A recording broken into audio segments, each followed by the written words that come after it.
네, 그 3강 하편 시작하도록 하겠습니다. 저희가 사회주의 구성 요소까지 했고요. 그 다음에 이제 공산주의입니다. 그 공산주의의 기원은 고대 그리스 시대 플라톤까지 거슬러 올라갈 수 있습니다. 일반적으로는 이제 마르크스와 엥겔스에 의해서 형성되어 이후에 레닌과 스탈린, 마오쩌둥 등으로 이어서 발전되게 됩니다. 러시아 혁명은 레닌에 의해서 마르크스주의가 공산주의 이념으로 승화되면서 최초로 혁명에 성공한 사례가 됩니다. 그리고 이제 중국에서 생겼고 뭐 베트남에서 생겼고 그런 식으로 발전해 갔죠. 현대 공산주의 기초는 곧 마르크스 레닌주의로 불려도 사실 과언은 아닙니다. 그래서 막스 레닌주의라고 하는 겁니다. 이후 다양한 형태의 이론가와 공산혁명이 발생하면서 마르크스 레닌주의는 이론적 발전과 더불어 분화가 촉진됩니다. 그 공산주의 기본 원리를 보면 이제 가치와 잉여, 남는 거, 그 다음에 이윤의 개념에 입각해서 자본가는 이제 노동자에게 생계 유지에 필요한 최소한의 임금만을 지불한다고 생각을 합니다. 물론 공산주의가 처음에 나올 때는 그랬어요, 사실은. 돈을 진짜 조금밖에 안 줬어요.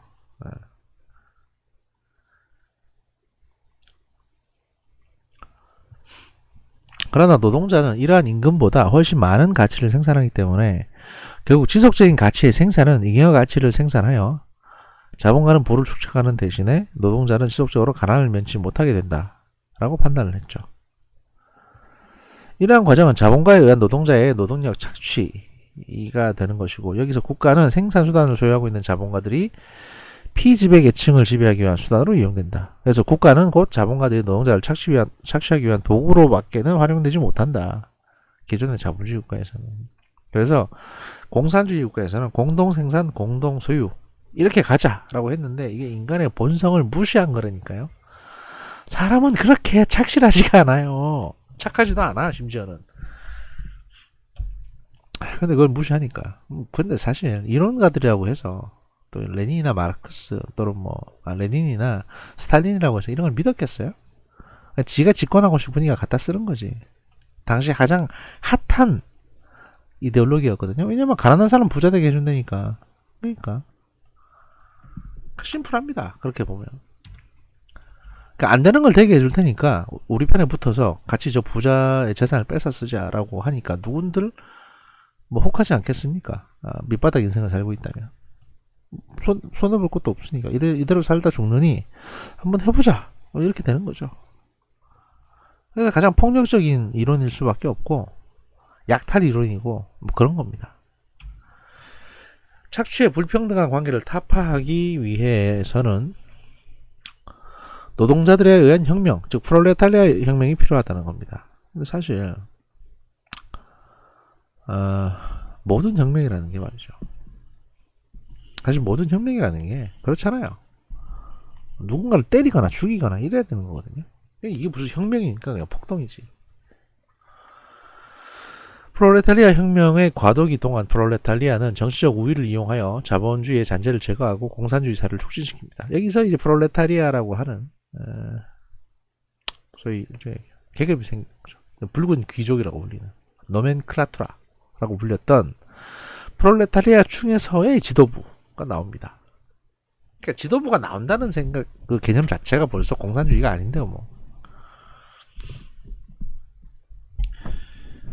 그 프롤레타리아 독재 시기에는 생산량에 따라서 임금을 받는 대신에 능력에 따른 생산과 필요에 따른 욕구 충족의 원칙에 의해 분배가 이루어지게 됨으로써 그 국가는 소멸하고 전 세계적으로 공산주의 사회가 도래한다고 얘기를 합니다. 그러니까 생산량에 따라서 많이 생산해서 많이 생산하는 사람이 임금을 많이 받는 게 아니고 능력에 따른 생산. 야, 그러니까 너 일 잘한다. 그럼 딴 사람이 한 개를 만들 때 너는 세 개를 만드는구나. 그럼 넌 이제부터 계속 세 개씩 만들어. 이러는 거예요. 그럼 축사하게 일만 해야 되잖아. 근데 받는 거는 똑같아. 그럼 너 같으면 그거 하시겠어요, 그렇게? 그겁니다. 공산주의는 심플하게 말하면. 그런데 지도부는 벤츠 타고 다니네 보니까 일도 안 해. 심지어는 이 사회가 안 무너질 수 있겠어요? 무슨 용 빼는 재주 없으면? 그럼 이제 과거 소련은 어떻게 80년이나 버텼냐, 70년이든 80년이든 하여튼 뭐 그만큼 버텼냐고 의문을 제기하시는 분들이 계십니다. 소련은 그래도 오래 버텼지 않습니까라고. 그건 착각이십니다. 소련은 말이죠. 어마어마한 지하 자원이 있습니다. 금도 있고 석유도 있고 그거 퍼다가 일단 계속 그 현상 유지했어요. 마치 카드 돌려막기 하는 것처럼. 그러다 이게 안 되고 도저히 안 되니까 붕괴된 겁니다, 그냥. 공산주의의 구성 요소를 보시면요. 역사적 유물론 이런 게 있습니다. 마르크스는 생산 양식 혹은 경제 체계를 구성하는 경제적 기초가 이데올로기적 혹은 정치적 상부 구조를 결정한다고 주장을 합니다. 이것은 역사적으로 지속되어 왔음을 예로 듭니다. 그러니까 원시 공동체 사회부터 봉건 영주제, 뭐 초기 자본주의 시대 등 그 경제적인 기초가 결국에 이게 경제적으로 어떻게 경제적으로 생산하는지, 경제 활동을 어떻게 하는지가 결국에는 상부의 정치 시스템까지 결정을 하더라라고 본 거죠. 이건 뭐 나쁘게 본 건 아닙니다. 근데 이 양반은 뭐가 문제냐면 그 상부의 정치 시스템을 결정하는 거를 오로지 경제만 그렇게 영향을 미친다고 판단을 했어요. 사실 꼭 그런 것만은 아니거든요.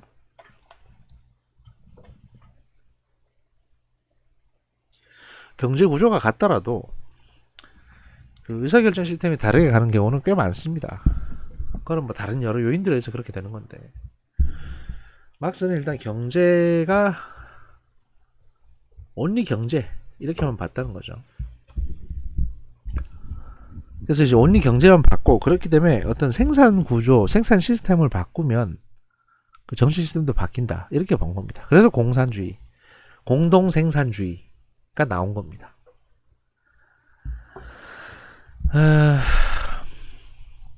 그다음에 이제 소외는 마르크스주의의 중심적인 사고 방식이고요. 노동자들은 자신이 생산한 생산물로부터, 노동 과정으로부터, 자본으로부터 소외되어 왔다고 주장합니다. 그러니까 니들이 지금까지 계속 학대받고 소외되어 왔었다. 그래서 이제 계급 투쟁을 하자고 얘기를 합니다. 이게 왜 잠깐만.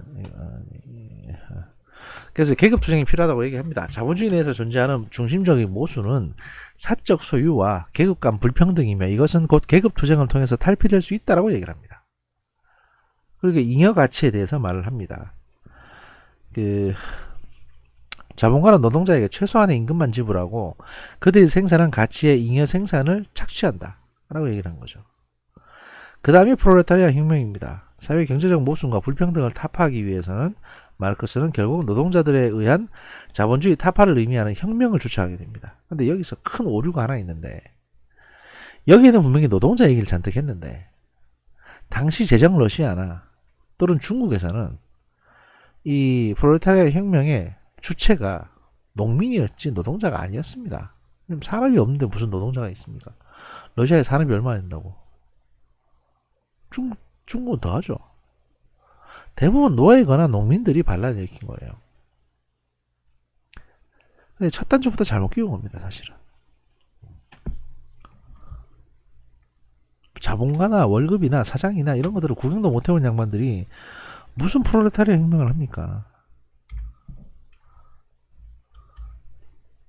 뭐 공산주의는 하여튼 이렇게 끝났고, 그 다음에 이제 파시즘과 나치즘입니다. 사회주의가 두 갈래로 나눠지는데, 하나는 공산주의로 가는 거죠. 그럼 또 하나는 뭐냐? 모든 국민인 일치 단결해서 국가를 위해서 희생을 해야 된다. 전체주의, 파시즘, 이게 탄생을 하게 됩니다. 맨 처음 이걸 만든 거는 무솔리니였습니다. 그리고 이게 좀 괜찮네 싶으니까 이제 아돌프 히틀러가 이걸 가져갔어요. 파시즘과 나치즘은 이데올로기적 내용에 있어서 차이를 나타내고 있으나 전체주의를 특색으로 한다는 점에서는 공통됐습니다. 이들 이데올로기는 국가주의, 카리스마적 리더십, 엘리트주의, 극도의 민족주의, 반의회주의, 반공산주의, 인종차별주의 등에 기반합니다. 파시즘이나 나치즘은 그 형성 과정에서 특별한 배경을 지니고 있습니다. 즉 국가 간의 대립과 전쟁 위기의 격화, 그리고 증대되는 실업률, 경제적 공황, 국내 정치의 불안정, 기존의 정당 및 의회, 정부의 부패와 무능, 사회적 병리 현상의 만연 등이 그것입니다. 지금 우리도 비슷한 상황을 겪고 있습니다. 계속 경제적으로 힘들고 실업률이 증가합니다. 그러면 만약에 지금 같은 상황에서 문재인 대통령을 극렬 지지한다는 문파, 무슨 암흑의 오소리니 뭐냐고 불리는 그런 문파, 이분들이 정당을 하나 만들어가지고 이렇게 갈 수도 있는 겁니다. 민주당한테 180조 줬더니 다 쓰레기더라. 니네 다 나가라. 의회 필요 없다. 우리 문재인 대통령이 다 결정하면 된다. 얘들이 총을 들고 세력이 늘어나면 그게 나치가 되는 거예요.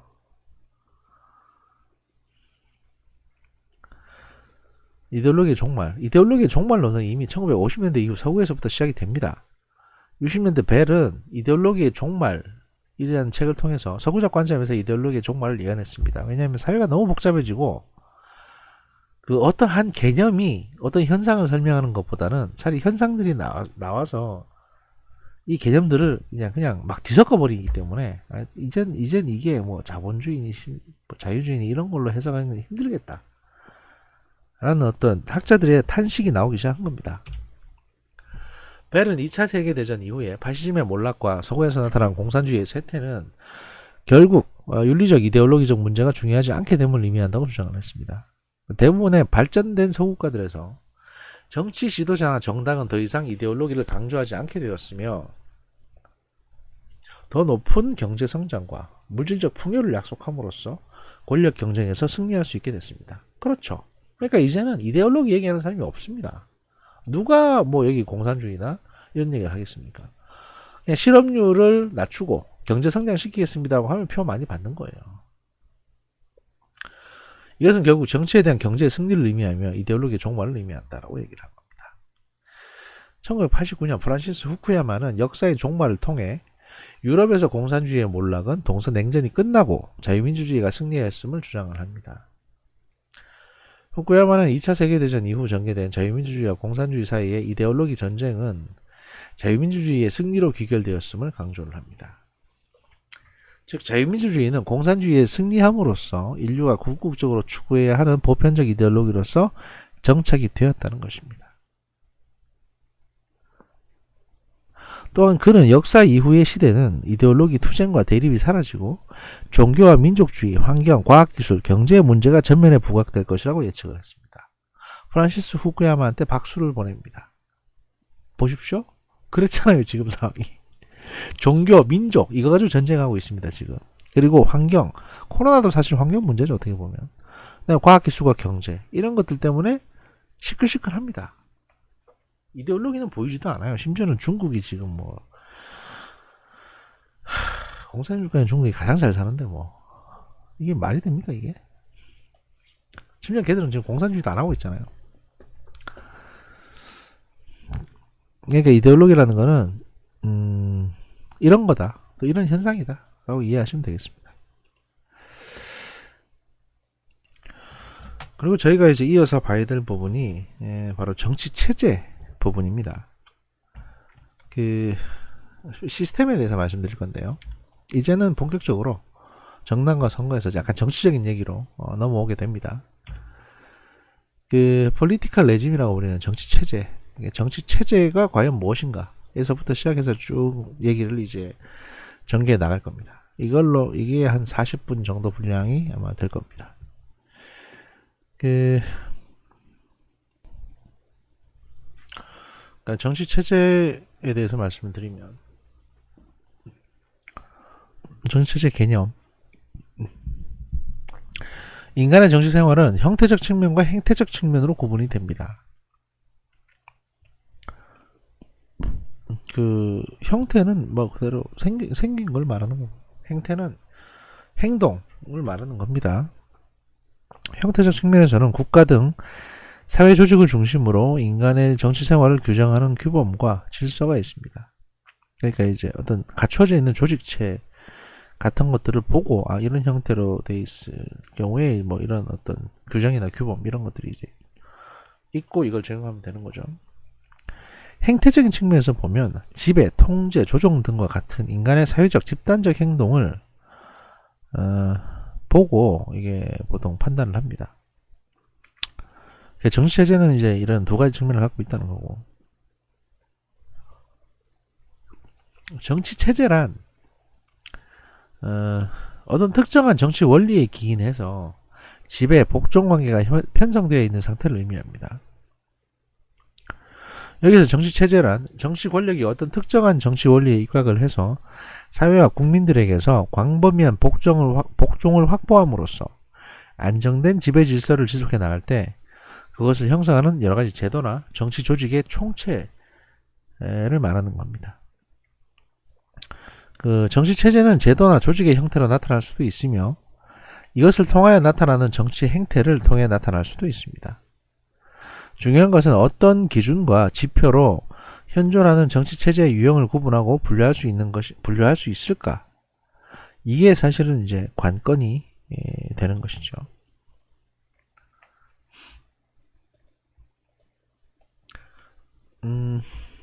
정치 체제의 고전적인 분류.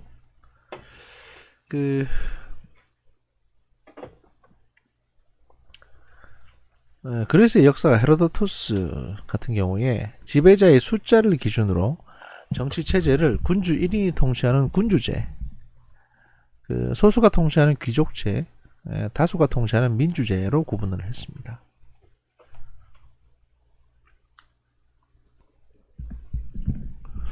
플라톤 같은 경우는 이제 헤로도토스의 3분법을 토대로 여기에 이제 법률의 준수 여부라는 기준을 더해서 6분법으로 정치체제를 분류합니다. 플라톤은 정의의 관점에 기초해서 철인이 통치하는 완전한 귀족 정치를 최선의 정치체제라고 규정을 했고요. 이런 귀족 정치는 점차 천박한 형태로 타락하고 쇠퇴하게 됐죠.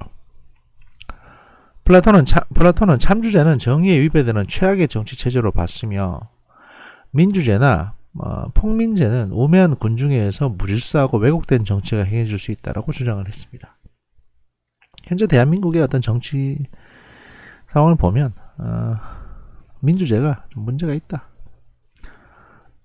사실은 민주제라기보단 여기서 말하는 폭민제에 더 가깝습니다. 사실은.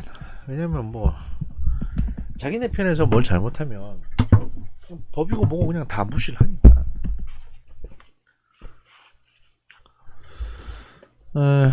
다음 아리스토텔레스 같은 경우에는 플라톤의 6분법을 인용을 해서 공공복리를 목적으로 하는 사회와 사리사욕을 목적으로 하는 사회를 기준으로 정치체제를 분류했습니다. 공공복리를 목적으로 추구하는 정치체제는 순수형이며 사익을 추구하는 정치체제는 부패형이라고 이제 규정을 했고요.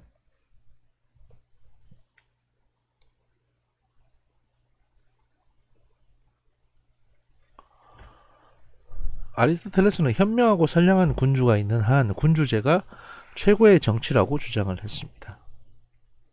현실적으로 그러한 가능성은 보증하기 어렵고 타락하기도 쉬우므로 결국 입헌공화정을 주창하게 된 겁니다. 이 표를 보시면 1인, 소수, 다수일 때 공익과 사익의 추구에 따라서 분류가 정해지는 것을 보실 수 있을 겁니다. 이후 고전적인 정치체제 분류는 플라톤과 아리스토텔레스의 기준을 합쳐서 준법과 공익 대 불법과 사익 차원에서 지배자의 수에 따라서 통치 유형을 구분하는 게 고전적인 또는 전통적인 정치체제의 분류 방법이었습니다. 민주주의 체제라는 게 있는데요. 민주주의 체제란 무엇인가? 민주주의란 고대 그리스어로 고대 그리스어인 데모크라티아에서 유래됩니다. 인민, 민중, 주민을 의미하는 데모스와 지배, 통치, 권력을 의미하는 크라티아의 합성어로서 인민의 지배 또는 민중의 통치 등을 의미하는 개념입니다.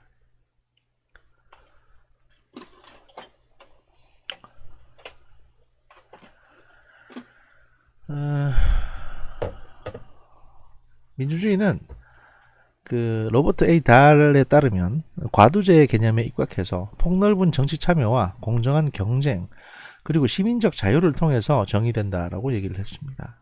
결국 민주주의라는 거는 국가 권력을 한 사람이 가지는 군주 정치나 소수가 지배하는 귀족 정치와 구분해서 다수의 정치 참여 그리고 다수에 의한 정치 권력을 의미하는 개념으로 이제 굳어지게 됩니다. 민주주의의 기본 이념, 민주주의의 기본 이념으로는 일단 자유라는 게 있습니다. 자유, freedom, 자유가 있고요. 자유란 남의 이익을 해하지 않는 범위 내에서 마음대로 행할 수 있는 권리를 말합니다. 무조건적인 방종이 아닌 책임을 수반하고 있고요. 다음 민주주의의 자유에 반하는 완전하고 무제한적인 자유는 통상 이제 무정부주의라고 얘기를 합니다. 아나키즘이라고 되어 있죠. 그 다음에 개념이 이제 평등이라는 개념이 있는데, 정치적인 차원에서의 평등은 참정권의 절대적 평등을 의미합니다. 그러나 경제적 차원에서의 평등은 또 다른 의미를 내포하고 있습니다. 사회주의나 공산주의 뭐 이런 거가 탄생하는 이제 기초가 되기도 한 거죠. 오늘날 자유와 평등의 개념은 서로 상충될 수 있으며 특히 지나친 자유의 확장은 경제적 불평등으로 발전되기도 합니다. 지나친 평등의 추구는 자유의 구속을 가져올 수도 있고요.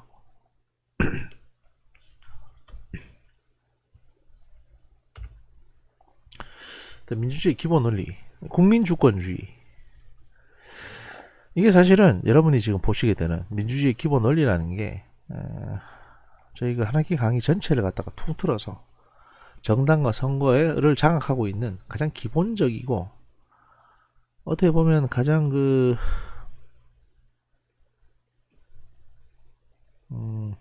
기준이 되는 개념이라고 보시면 되겠습니다. 그 첫 번째가 이제 국민주권주의입니다. 주권이란 국가 권력 혹은 통치권을 의미하는 것으로서 국가의 모든 통치 권력은 국민으로부터 나온다는 의미입니다. 그러나 현대 민주주의는 모두가 참여하는 직접 민주주의를 행하기 어려우므로 간접 민주주의 형태인 대의민주주의를 채택을 하고 있습니다. 두 번째 개념은 이제 국민자치인데요. 주권이 국민에게 있는 만큼 모든 국민은 직접적이든 혹은 간접적이든 정치에 참여하여 그들의 권리와 의무를 다해야 한다고 합니다. 세 번째는 이제 입헌주의인데, 이것은 어떤 국가가 단순히 헌법을 가지고 있느냐 없느냐의 문제가 아니라 민주적 헌법을 가지고 그러한 헌법에 의거하여 통치가 행해지느냐를 의미하는 것입니다. 그 다음이 이제 권력 분립입니다. 민주주의는 입법, 사법, 행정 등에 있어서 국가 권력의 분리, 독립을 의미합니다. 권력의 분립 형태는 그 정치 체제가 의원 내각제를 실시하는가 혹은 대통령제를 실시하는가에 따라 조금씩 다른 모습으로 나타날 수 있으나 권력 간 상호 견제와 균형을 원칙으로 합니다. 그리고 이제 다수결제가 있습니다. 다수결 제도는 민주주의는 개인과 집단의 다양하고 복잡한 요구와 의사를 통합적으로 반영하기 위해서 다수결 제도를 채택을 하고 있습니다. 이것은 사실상 질보다는 양의 문제로 최선의 방법이긴 하지만 뭐 여러분 다 동의하시다시피 최고의 방법이라고 할 수는 없습니다. 아주 작은 소수의 소외 문제가 발생하기 때문입니다. 그러니까 사표가 발생하는 거, 소수의 의견을 무시하게 되는 거, 이런 것들 때문에 다수결 제도가 과연 옳은가? 그냥 위임해가지고 똑똑한 사람이 결정하는 게 더 낫지 않을까? 그냥 그 사람을 선택할 때 안 할 때만 그 소수 의견이 무시되는 게 더 나은 게 아닌가? 이런 고민들이 늘 나옵니다. 왜냐하면 모든 사안에 대해서 다수결 제도를 해가지고 다수의 찬성을 통해서만 모든 사안이 진행되도록 한다고 했을 때 늘 소외받는 소수표가 나올 수밖에 없거든요. 그렇게 하니 차라리 저희 대의 정치라고 해서 사람을 뽑을 때 한번 그 소수표가 소외받도록 하고 나머지는 그냥 그 사람에게 맡기는, 뽑힌 사람에게 맡기는 게 어떻게 보면 소수의 의견을 그나마 좀 덜 무시하는 게 아닌가. 물론 약간 역설적으로 보일 수도 있습니다만 그런 개념들이 이제 고민되고 나온 겁니다. 그러니까 오죽이나 그 소수 의견에 대한 이제 그 욕구나 또는 뭐 고민이나 이런 것들이 있었으면 이런 얘기가 나왔겠습니까?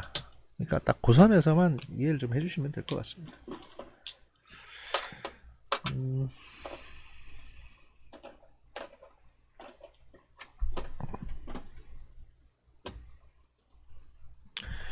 다음에 이제 권위주의 체제가 있습니다. 권위주의는 민주주의에 반해서 정치적 경쟁과 포용에 대한 기본적인 법과 절차가 무시되고 박탈된 체제를 의미합니다. 권위주의 체제는 정치 참여와 경쟁을 위한 개인과 집단의 자유와 권리가 보장되지 않고 소수 정치 엘리트들이 비교적 무제한적으로 권력을 사용하는 정치 체제를 말합니다. 권위주의 체제의 특징을 보면 그 권위주의 체제는 국민에 대한 정부, 그러니까 소위 말하는 이제 정치 권력의 책임을 전제로 하지 않는 제한되고 억압적인 정치 체제로서 정부가 정치, 사회적 조직들을 통제하며 그 자율성이 심각하게 훼손된 상태를 말합니다. 이것은 민주주의에 반하여 국민 주권이 무시되고 제한된 상태의 정치 체제를 의미합니다. 보통 자유민주주의 국가에서 독재 정치가 이제 가장 대표적인 예일 것입니다. 권위주의 체제는 일반 대중의 그 정치의식과 행동이 탈정치화되어 대중 동원의 수준이 조작적이거나 극히 저조한 상태를 말하는 것이고요. 국민의 정치 참여와 정치적 경쟁이 자유롭지 않고 제한적입니다. 권위주의 체제는 정치 권력이 정치 지도자 한 사람이나 소수의 정치 엘리트에게 집중되어 있으며 행정부가 입법부와 사법부를 통제하고 권력 분립의 차원에서 권위주의 체제는 그 권력의 상호 견제와 균형을 허용치 않으면서 행정부 우위의 현상이 표출되기도 합니다.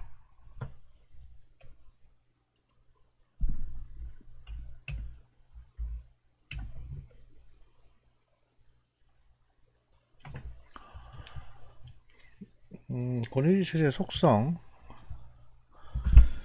권위주의 체제는 체제 자체의 억압적 통제에 기인하여 그 정치적 정통성이 굉장히 미약합니다. 그러니까 이제 뭐 다수의 선택이나 이런 걸로 된 게 아니니까 그럴 수밖에 없죠. 그 정통성의 개념은 그 자체 이념과 가치 체계, 그리고 절차적 민주성, 또 체제 수행 능력, 그리고 체제 자체에 대한 이제 대내외적인 인정 등 아주 다양한 요인들에 의해서 보다 다의적으로 해석이 가능합니다. 공통적으로 정치 권력과 정치 체제를 정당화시켜 주는 작용 정도로만 이제 보여지는데,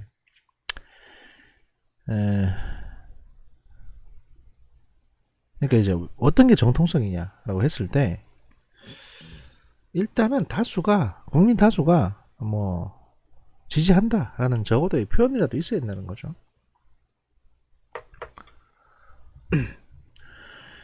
권위주의 체제는 그들이 정치 권력 수립을 위해서 반드시 정통성을 필요로 하지는 않습니다. 권위주의 체제의 가장 중요한 특징 중에 하나는 정치적 정통성이 차지하는 비중이 적고 물리적 통제력과 강제력을 보다 효과적으로 용이하게 사용한다는 겁니다. 그래서 이제 전투경찰 또는 군대 이런 것들을 활용하게 되고요.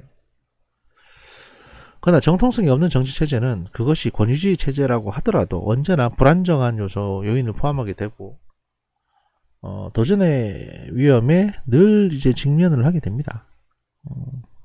이건 뭐 어쩔 수가 없죠. 자기들이 정통성이 없으니까.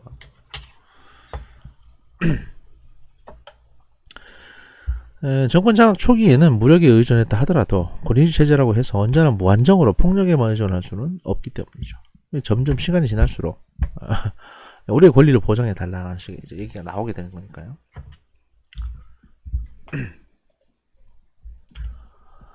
권위주의 체제는 국가 위기 상황을 빙자해서 정치 권력의 정당성을 대체할 수 있는 또 다른 정치 이념이나 대체 개념을 제시하기도 합니다. 예를 들어서 뭐 경제적 효율성 같은 거. 그러니까 경제가 발전하려면 이렇게 좀 기본권을 제한할 수밖에 없다는 식의 뭐 그런 걸 강조한다든지 뭐 그런 것들입니다. 권위주의 체제의 부족한 정당성을 대체할 수 있는 훌륭한 보완적 수단으로 특히 경제 문제를 많이 부각시킵니다. 야, 우리가 이렇게 살기 어려운데 우리가 이렇게 싸우면 되겠냐? 좀 단결 좀 해달라. 그리고 이제 여당 인사들이 뭔가 잘못을 해도 좀 눈 감아 달라. 뭐 이런 식인 겁니다. 권위주의 정권은 경제성장이나 위기 극복을 빌미로 강력한 통치력을 중심으로 한 체제 자체의 억압적 통제와 통치 유형의 필요성을 늘 강조를 합니다. 그게 성공하고 실패하는 것은 결국 정치적인 정통성의 대체 개념이 얼마나 잘 수행되고 성공하느냐에 달려 있는 것이죠. 그리고 나오는 게 이제 전체주의 체제입니다. 전체주의란 과연 뭔가? 전체주의 용어가 언제 사용되었는가에 대해서는 정확치 않으나 대개 1925년 무솔리니가 의회 내에서 반대 세력을 공격하면서 처음으로 사용했다고 합니다. 전체주의에 대한 공식적인 기록은 1928년 쿼터리 리뷰라는 잡지에 처음으로 글이 실리면서부터라고 알려져 있습니다. 전체주의란 하나의 사회지도 체제 이념을 중심으로 정권 탈취나 억압과 더불어 노골적인 폭력을 동반한 지배체제를 의미합니다. 전체주의는 단순한 정치체제라기보다는 하나의 지배 원리를 중심으로 한 정치적 생활 양식으로서 모든 인간관계를 지배하는 정치체제입니다.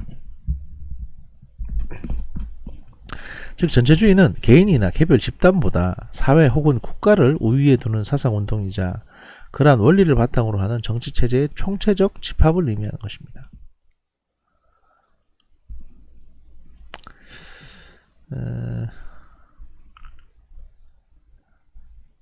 전체주의 체제의 기본 원리. 전체주의 체제에 있어 가지고 권력의 원천은 자발적 동의에 의해 이루어지기보다는 지배자의 우월성 혹은 전체 국가를 지배하는 특정의 국가 이념에 의해서 규정이 됩니다.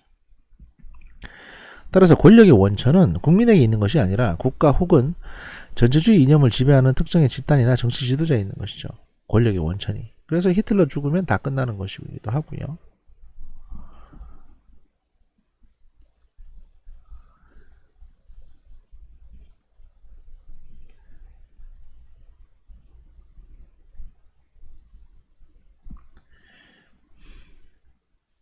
전체주의 체제에 있어서 권력 분립과 다원주의 사회는 있을 수 없는 것이며 철저한 이론주의적 권력 통합을 추구하고요.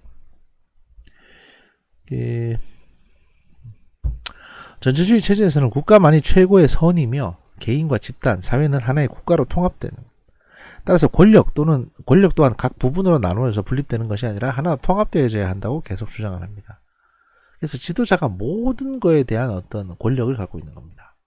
사실 이거 바꿔 말하면 책임도 다 져야 되는 거거든요, 지도자가. 또 책임은 또 하여튼 오지게 안 져요, 또. 전체주의 체제의 독재적 요소, 뭐 관제 이데올로기라고 해서 이런 게 있는데, 사회적 동원의 차원에서 전체주의 체제는 모든 국민의 생활을 통제하고 최소한 그들을 수동적으로라도 동원하기 위한 국가 이념을 주창합니다.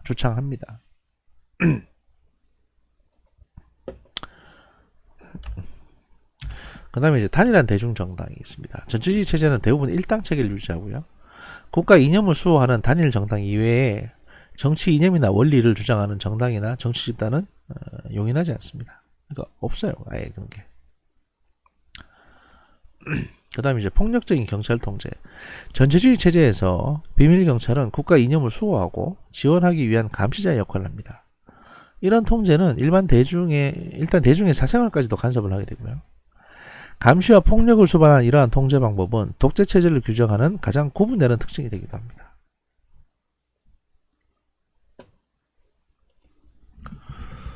그 다음에 이제 폭력적인 경찰 통제가 있는데요.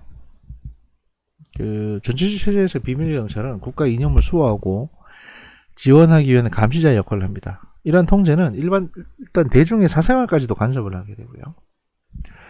감시와 폭력을 수반하는 이러한 통제 방법은 독재 체제를 규정하는 가장 구분되는 특징이 되기도 합니다.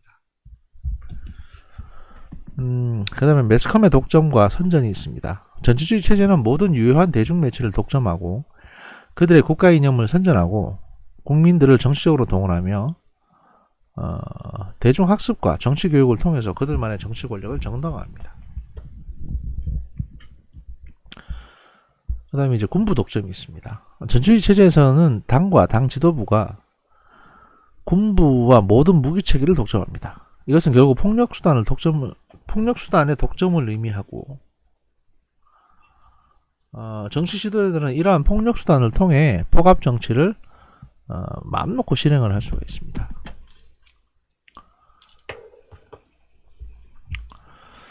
그 다음에 이제 경제 체제에 대한 중앙집권적인 통제가 있는데요.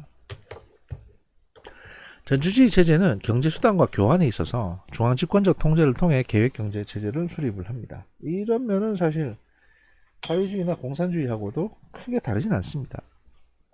이 부분만 본다면요.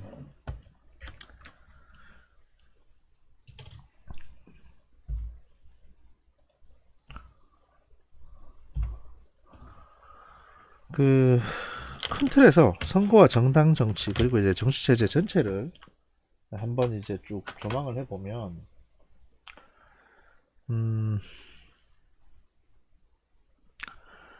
정치 체제는 선거와 정당 정치를 통해서 구분이 가능합니다.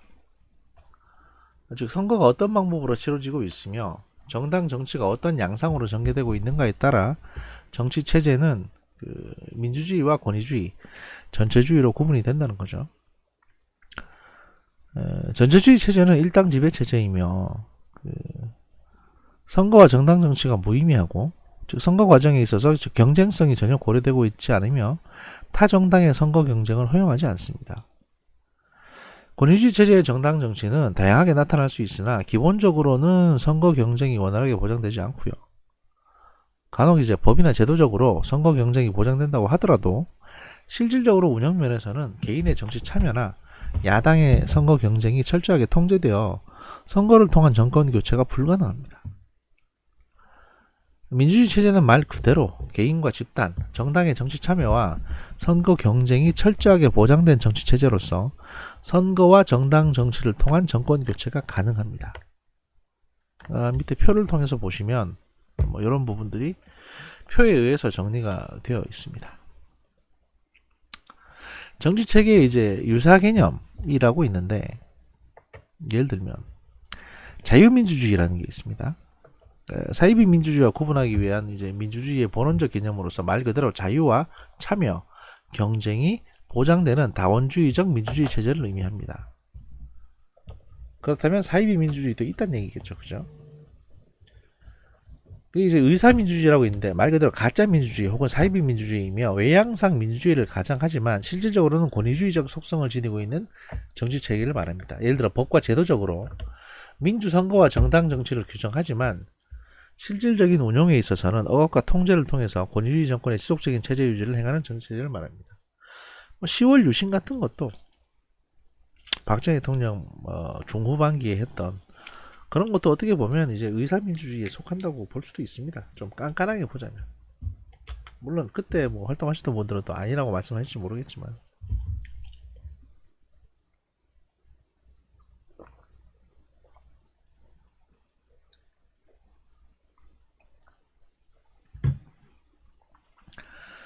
그 다음 준민주주의라고 있습니다.